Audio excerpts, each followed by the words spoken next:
থেকেই আমাদের ভারতবর্ষ জুড়ে কর্মসংস্থান এখন আর সমস্যা না, এখন সংকটে পর্যবসিত হয়েছে। আপনারা জানেন যে দেশ স্বাধীন হওয়ার পরে শেষ 50 বছরে সর্বোচ্চ বেকারত্বের হার এই নরেন্দ্র মোদীর আমলে, এবং ডবল ইঞ্জিন সরকারের কথা বলে বিজেপি।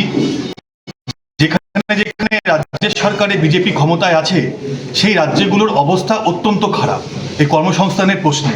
এই ত্রিপুরা এই রাজ্যতে প্রতিদিন বেকারত্বের হার বাড়ছে।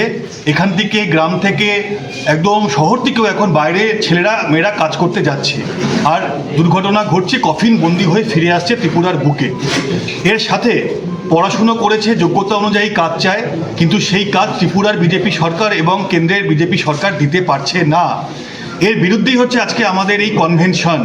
আজকে কর্মসংস্থানের সমস্যা এমন একটা জায়গায় পৌঁছে গিয়েছে যেখানে একজন কাজ না পেয়ে আত্মহত্যা পর্যন্ত করতে বাধ্য হচ্ছে। সামান্য 200 টাকা রোজগার করবার জন্য এখন ওই বাইকে গাড়ি চালিয়ে লোকের বাড়িতে খাবার পৌঁছে দিচ্ছে, যার কোনো স্বাস্থ্যের নিরাপত্তা নেই, কোনো রকম কোনো নিরাপত্তা নেই। 10 মিনিটে লোকের মাসকাবাড়ির বাজার পৌঁছে দেবে বলে কোম্পানিগুলো বিজ্ঞাপন করছে। ওই 10 মিনিটের মাঝে মাসকাবাড়ির বাজার বাড়িতে পৌঁছতে গিয়ে রাস্তায় যদি সেই ছেলেটার বা মেয়েটার অ্যাক্সিডেন্ট হয়ে যায়, তার দায়িত্ব কোম্পানিও নিচ্ছে না, কোম্পানিকে নিতে রাজ্যের সরকার বা কেন্দ্রের সরকার বাধ্য করছে না।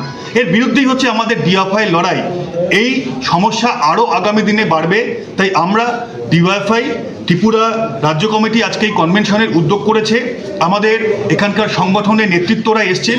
আগামী দিনে রাস্তায় নেমে এর বিরুদ্ধে আমরা তীব্র লড়াই গড়ে তুলব, তার পরিকল্পনাই আজকে আমরা আমাদের কনভেনশন থেকে নেব। আমরা একটা কথা খুব স্পষ্ট বলতে চাই, যারা মনে করছেন শুধুমাত্র পুঁজিপতি আর কিছু কর্পোরেটের মুনাফা করিয়ে দিয়ে আর ঘুরপথে সেই মুনাফার টাকা ইলেকটোরাল বন্ডের মতো বিভিন্ন স্কিমের মধ্যে দিয়ে নিজেদের খাতে নিয়ে নিজেরা বড়লোক হবেন, আর যে ছেলে মেয়েটা স্বপ্ন দেখছে যে কাজ করে একটা জায়গায় যারা কাজ করছেন আন্ডার এমপ্লয়মেন্ট, এই যে বিপজ্জনক জায়গায় যারা কাজ করছেন, যার কোনো ভবিষ্যৎ নেই, একটা অন্ধকার ভবিষ্যতে হাতছানি দিচ্ছে, যার সামনে যে কাজে আছেন সেই কাজটাই তার সামনে একটা অন্ধকার ভবিষ্যৎ তৈরি করছে।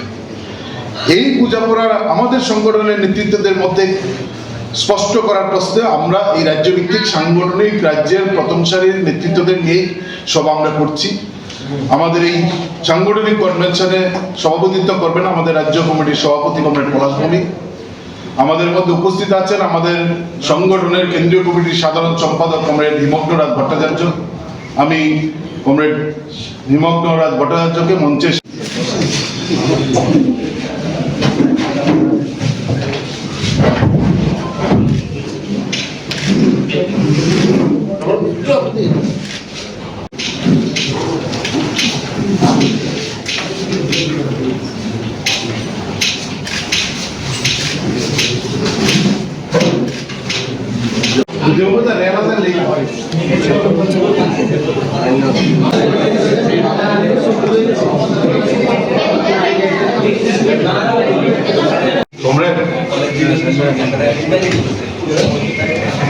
একটা গুরুত্বপূর্ণ